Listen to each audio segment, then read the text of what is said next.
السلام علیکم دوستانو. د کم انسان سے حاجت نه پوره کیږي، د کم انسان سے خواهش نه پوره کیږي، د کم انسان سے دعا نه قبلیږي. هغه دغه یو وظیفه وکړي، د دې یو آیات وظیفه دی وکړي، الله تعالی به هغه حاجت چې لکلونو نه پوره کېدی هغه به الله ورپوره کړي، هغه خواهش چې لکلونو نه پوره کېدی هغه به الله تعالی ورپوره کړي، هغه دعا چې لکلونو نه قبولېده هغه دعا به الله قبول کړي. دا یو کوچنی آیات د دې وظیفه عزیزانو له تاسو سره شریک کوم.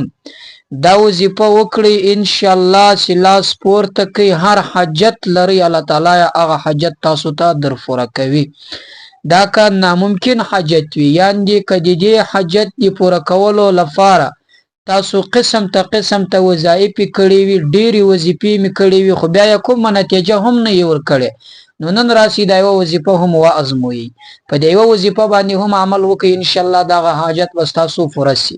کاغه حاجت تاسو په زندگی کې د رښتې د لري، کاغه حاجت د مال او د دولت د لري، کاغه حاجت د جائز نکاح، کاغه حاجت د جائز مقصد د لري، که هر حاجت تاسو په زړه کې لري هغه حاجت به ان شاء الله پوره کړل شي.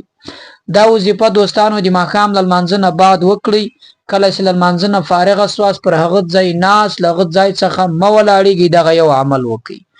دغه عمل دا وظیفه د قرآن شریف یو کوچنی آیات ده، وتعز من تشاء وتذل من تشاء، یعنې دغه یو آیات د هغه انسانانو لپاره هم کافي ده.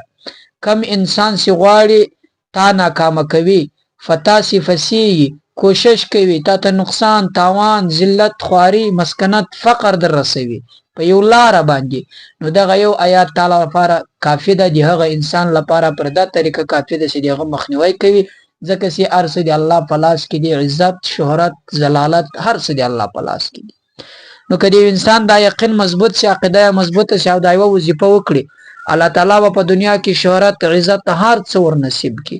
الله تعالی به د دښمن له چالو څخه، د دښمن له نقصاناتو، له فریبو، له چمو څخه، له دوکې څخه، د دې ټولو څخه به الله وساتي.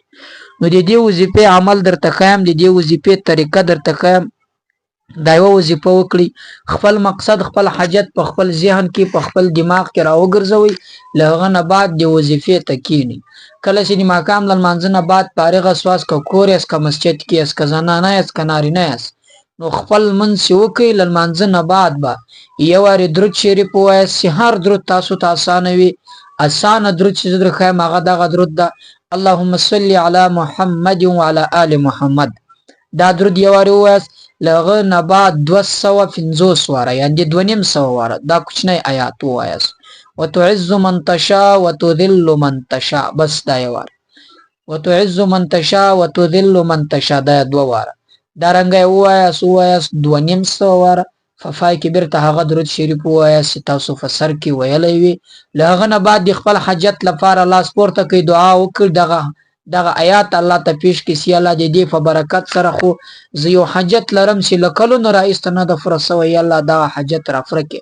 زه په زړه کې یو جایز ارمان لرم چې له کلونو راایسته نه ده پوره سوی، یا الله دغه ارمان راپوره کړي. زه په یو مقصد کې روان یم، له کلونو راایسته په هغه مقصد کې محنت کوم، تکلیف کوم، مشقت کوم، خو بیا هم کومه داسې نتیجه مو نه ده چې پیدا کړې، په هغه مقصد کې ماته کامیابي نه ده را نصیب سوې، یا الله ته کامیابي را نصیب کړي. ان شاء الله دا عمل چې تاسو وکړئ دوستانو، خپله به د دې په خوند په پوه شئ، تاسو خپله به د دې په تاثیر باندې پوه شئ. الله تعالی به ستاسو هغه حاجت در پوره کړي، الله تعالی به ستاسو هغه دعا قبوله کړي، الله تعالی به تاسو په خپل مقصد کې کامیاب او خپل منزل ته الله ورسوي. دا وظیفه کوچنی وظیفه دوستانو وکړئ، پر الله مسپارم. السلام علیکم.